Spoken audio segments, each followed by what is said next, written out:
Loki, the god of cheating, was filled with evilness, and he seemed to no longer wish to hold such wickedness inside of him. Then he plotted Baldur's death, the most beloved of the gods. The gods sent Hermathor, the messenger of the gods, to the kingdom of Hel, the world of the dead, in an attempt to bring his brother Baldur back to the kingdom of Asgard.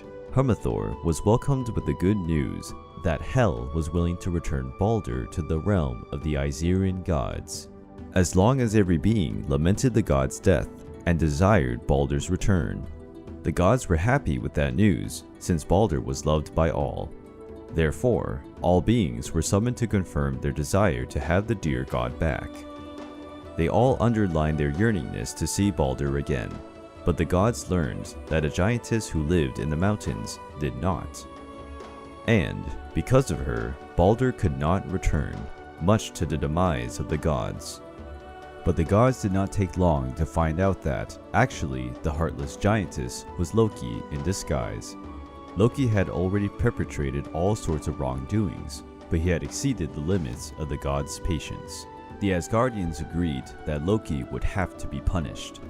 Loki dodged the wrath of the gods and found himself a hidden spot in the mountains near a salmon-filled well.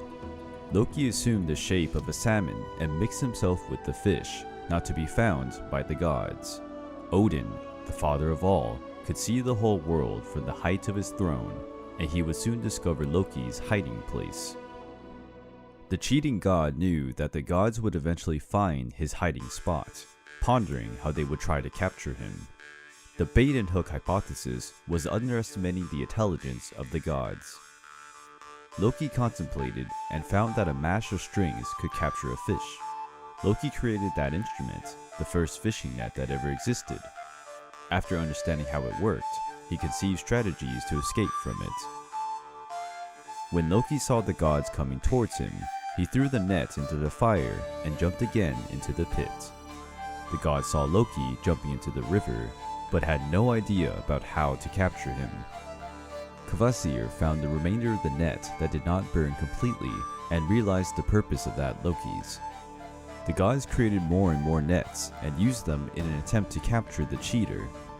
Loki tried to dodge in every way possible the different nets conceived by the gods, and sometimes he jumped out of the water.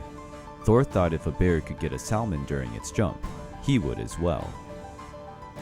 Then, when the fish-shaped Loki jumped once more, Thor was ready to catch him. Loki was captured by Thor and later dragged by the gods to a cave. There, he was bound and trapped. The guts and tendons of his own son were used to tie the cheating god.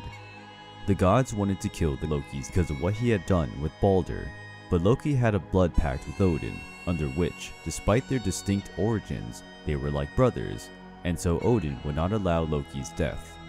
But imprisoning him would be quite a lenient punishment for such a traitor.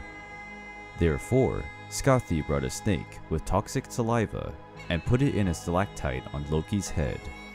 When the snake salivated, its venom fell on the traitor, thus burning his skin and inflicting enormous pain.